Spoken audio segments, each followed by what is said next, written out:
Durante las últimas semanas hemos hablado mucho de Bitcoin, de los ETFs y de las stablecoins.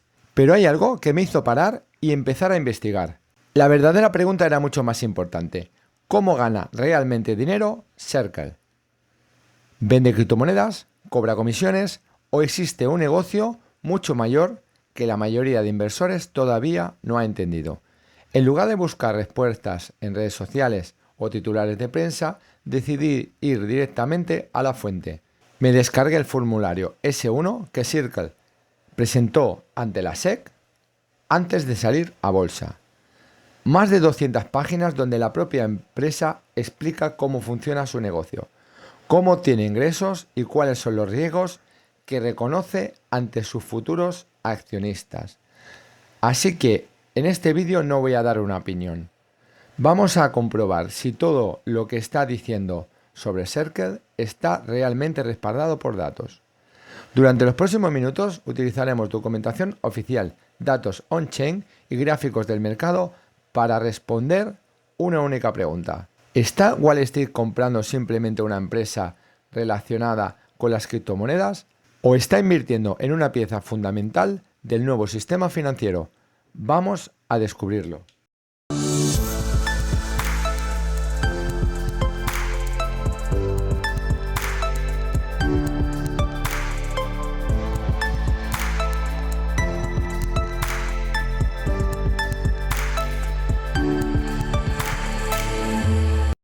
Hoy vamos a analizar Circle.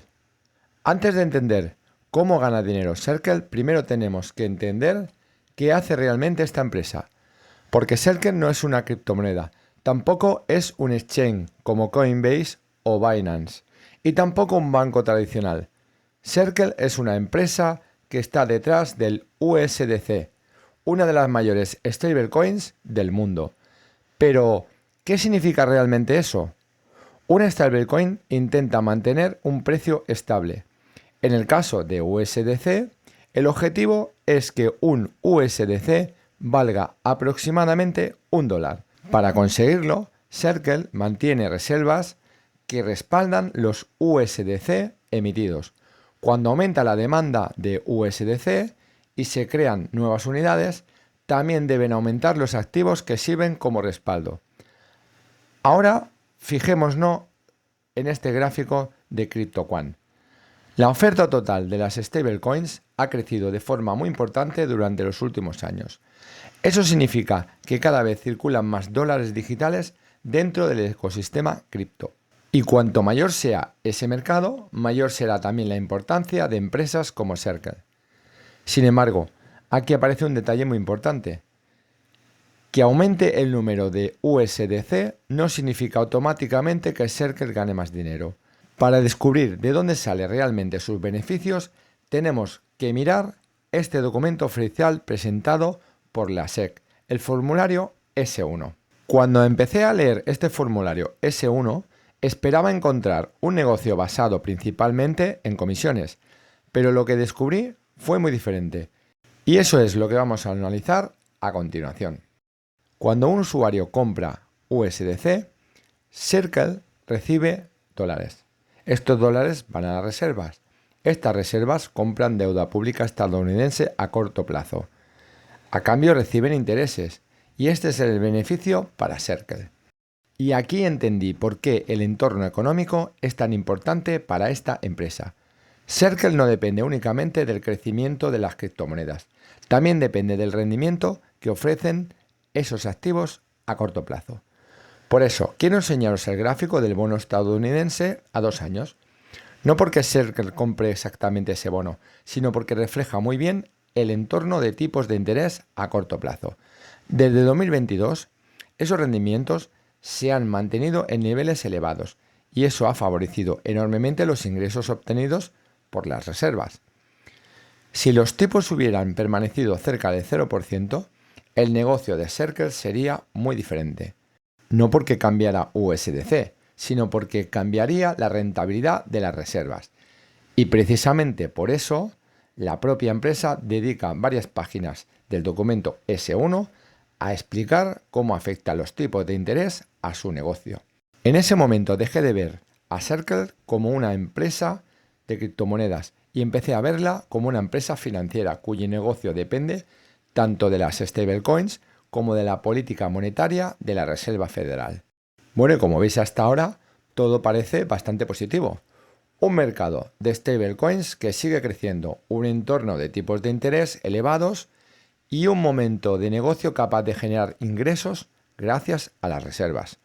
Pero aquí decidí hacer algo que muy poca gente hace cuando analiza una empresa. En lugar de quedarme únicamente con los puntos fuertes, fui directamente al apartado de factores de riesgo del formulario S1.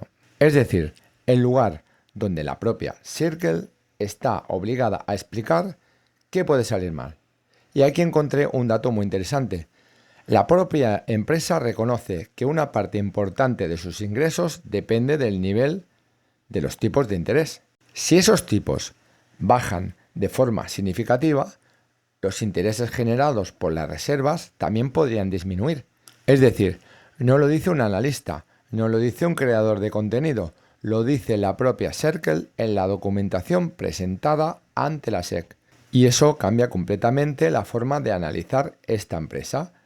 Porque ya no estamos hablando únicamente del crecimiento de las criptomonedas, también hablamos de política monetaria, de las decisiones de la Reserva Federal y del comportamiento de los mercados de renta fija. Pero ese no es el único riesgo. Circle también menciona la competencia de otras stablecoins, los cambios regulatorios y la necesidad de mantener la confianza de los usuarios de USDC. Todo eso me lleva a una conclusión muy sencilla. La empresa puede tener un gran modelo de negocio y al mismo tiempo estar expuesta a riesgos importantes. Precisamente por eso considero tan importante acudir siempre a los documentos oficiales antes de sacar conclusiones. Así que después de leer el formulario S1, tenía bastante claro cómo gana dinero Circle.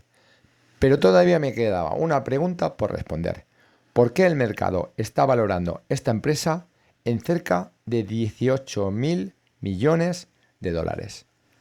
Porque una cosa es entender el negocio y otra cosa muy distinta, entender por qué los inversores están dispuestos a pagar esa valoración. Para responder a esta pregunta, volví a CryptoQuant y encontré un dato muy interesante. La oferta total de stablecoins ha aumentado de forma muy importante durante los últimos años. Eso significa que cada vez existe más dólares digitales circulando dentro del ecosistema. Y si el número de stablecoins continúa creciendo, Circle tendrá potencialmente más reservas bajo su gestión. Es decir, no solo importa cuánto dinero genera cada dólar, gracias a los tipos de interés. También importa cuántos dólares administra la empresa. Aquí es donde las dos variables empiezan a unirse. Por un lado, los tipos de interés elevados aumentan el rendimiento de las reservas. Por otro lado, el crecimiento de USDC aumenta el volumen total de activos sobre los que Circle puede generar ingresos. Pero quiero insistir en una idea muy importante. Este gráfico por sí solo no demuestra que Circle vaya a crecer. Lo que demuestra es que el mercado de las stablecoins continúa expandiéndose. Y eso ayuda a entender por qué muchos inversores consideran que Circle puede beneficiarse si esa tendencia continúa durante los próximos años. En otras palabras, Wall Street no está comprando únicamente el presente de Circle.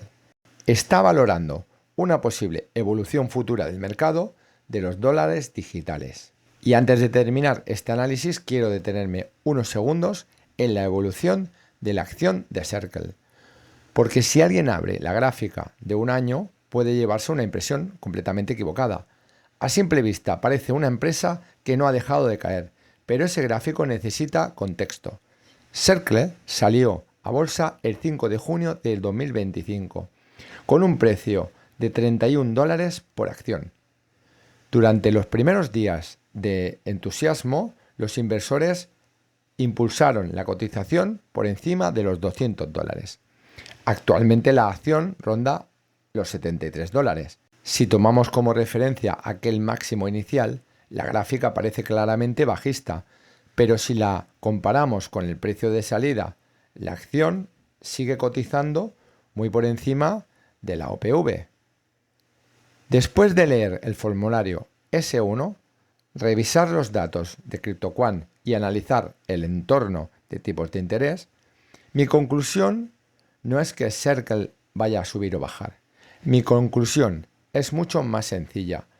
Ahora entiendo por qué Wall Street ha prestado tanta atención a esta empresa. Circle depende del crecimiento de las stablecoins, del entorno de tipos de interés y de la confianza que los usuarios mantengan en USDC. Su negocio conecta el mundo de las criptomonedas con el sistema financiero tradicional. Eso no significa que sea una buena o mala inversión, significa que ahora comprendemos mucho mejor cómo funciona su modelo de negocio. Y creo que esa debería ser siempre nuestra prioridad como inversores, entender primero e invertir después. Y ahora me gustaría conocer vuestra opinión. ¿Creéis que el verdadero negocio del futuro estará en las criptomonedas o en las empresas que están construyendo la infraestructura financiera sobre la que se moverá el dinero digital durante los próximos años? Os leo en comentarios.